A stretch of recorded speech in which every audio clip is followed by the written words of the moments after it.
시온에서 나팔을 불며 나의 거룩한 산에서 경고의 소리를 질러 이 땅 주민들로 다 떨게 할지니 이는 여호와의 날이 이르게 됨이니라. 이제 임박하였으니 곧 어둡고 캄캄한 날이요 짙은 구름이 덮인 날이라.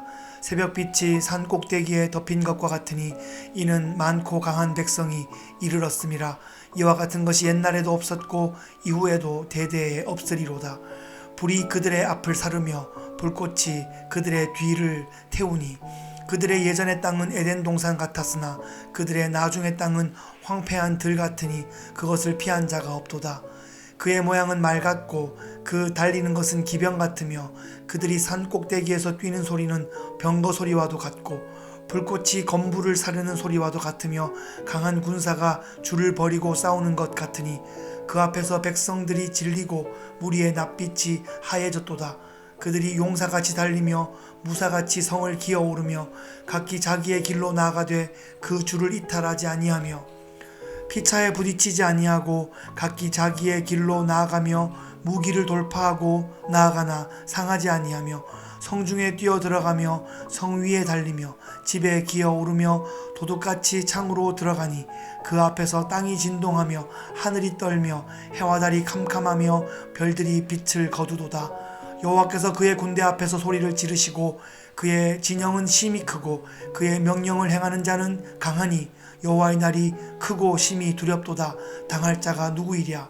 여호와의 말씀에 너희는 이제라도 금식하고 울며 애통하고 마음을 다하여 내게로 돌아오라 하셨나니 너희는 옷을 찢지 말고 마음을 찢고 너희 하나님 여호와께로 돌아올지어다. 그는 은혜로우시며 자비로우시며 노하기를 더디하시며 이내가 크시사 뜻을 돌이켜 재앙을 내리지 아니하시나니 주께서 혹시 마음과 뜻을 돌이키시고 그 뒤에 복을 내리사 너희 하나님 여호와께 소제와 전제를 드리게 하지 아니하실는지 누가 알겠느냐.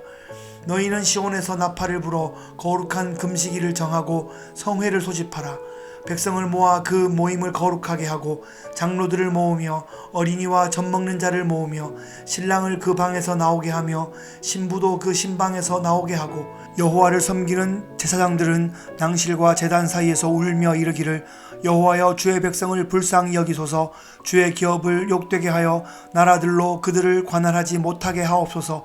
어찌하여 이방인으로 그들의 하나님이 어디 있느냐 말하게 하겠나이까 할지어다.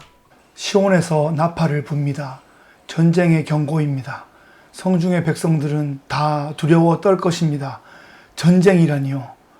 고대 세계의 전쟁은 칼과 창과 돌들이 막 날아다니는 그런 근접 전투를 통해서 정말 실제로 죽고 죽이며 피가 튀기는 그런 전쟁을 하는 것입니다. 그런 전쟁을 하면 산다는 보장은 거의 없습니다. 얼마나 두려웠을까요?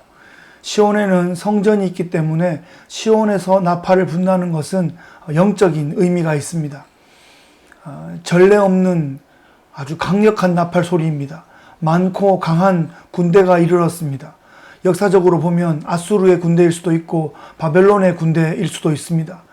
우리나라 역사로 보면 명나라 군대, 당나라 군대, 원나라 군대, 일본 군대일 수도 있습니다. 실제로 파도처럼 와 하고 밀려 들어올 때 정말 발이 땅에 붙어 버릴 만큼 두려울 것 같습니다. 그날이 바로 여호와의 날입니다. 역사상 전무후무한 심판의 날이 벌어지는 것입니다. 메뚜기 떼의 모습이 마치 전열을 정비하고 진군하는 군대의 모습으로 묘사하고 있습니다. 메뚜기 떼는 군대처럼 묘사하고 실제 군대를 또 메뚜기 떼 같은 그런 모습으로 비유하고 있습니다. 메뚜기 떼가 덮치고 휘쓸고 지나가면 아무것도 남는 것이 없습니다. 며칠 전에 미국 중부에 수십 개의 토네이도가 동시다발적으로 휩쓸고 지나갔습니다. 그 토네이도의 경로에는 정말 아무것도 남은 것이 없이 초토화되었습니다.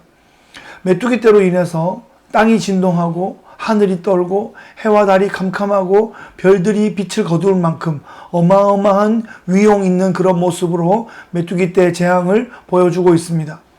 우리가 이런 메뚜기 떼를 실제로 맞닥뜨렸다면 우리의 반응은 어땠을까요? 우리의 힘과 기술과 실력으로는 감당할 수 없었을 것입니다. 그것이 메뚜기 떼이든 메뚜기 떼를 닮은 강력한 그런 군대이든 우리는 하나님 앞에 엎드려 울며 기도할 수밖에 없었을 것입니다. 상상을 초월하는, 아니 한 번도 상상을 해보지도 못했던 그런 재앙이 닥쳐올 때 하나님께서 우리에게 요청하시는 것은 회개하고 돌이키라는 것입니다. 이제라도 금식하고 울며 애통하고 마음을 다하여 내게로 돌아오라, 이렇게 요청하고 계십니다. 분명 우리의 죄악이 있었고 교만이 있었고 실수가 있었고 실책이 있었습니다. 그것 때문에 고난도 있었고 고통도 있었습니다. 하지만 그래서 끝이 아니라 이제라도 마음을 다하여 돌아오면 다시 회복될 수 있다고 약속하고 있습니다. 하나님의 성품은 연단 후에 복을 내리셔서 끊어졌던 번제와 소제를 다시 드릴 수 있도록 우리의 산업을 다시 부흥케 하시기를 원하시는 우리의 아버지이십니다.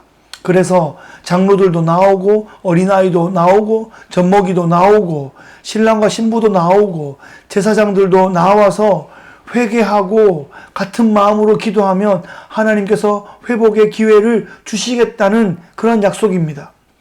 팬데믹이 계속되고 있습니다. 계속 새로운 변이도 나오고 있습니다. 백신 부작용에 대한 우려의 목소리도 있고 또 백신 패스 때문에 여러 가지 사회적인 문제도 생기고 있습니다. 우리의 생에 겪어보지 못했던 이런 혼잡하고 복합적인 이런 상황을 겪으면서 교회가 그 힘을 잃어가고 흩어지고 무너져가고 있습니다. 하나님께서 강력한 시험을 통해서 실력을 상승시키실 그런 계획이신 것 같습니다. 버티고 통과하면 영적인 놀라운 성숙을 이룩할 것이고 휩쓸려 날아가 버리면 바람에 나는 겨와 같은 존재였음을 증명하고 말 것입니다. 팬데믹을 통과하는 우리 교회들을 위해서 기도합시다. 마치 졸업시험을 준비하는 그런 학생들처럼 강력한 도전을 받고 있는 이 교회들을 위해 기도하여 우리가 정말 믿음으로 싸워 승리하는 믿음의 용사들임을 다시 한번 증명하면 좋겠습니다. 오늘도 믿음으로 우리에게 주어진 영적인 전쟁을 힘있게 감당하시는 주의 용사들 되시기를 예수 그리스도의 귀하신 이름으로 축복합니다.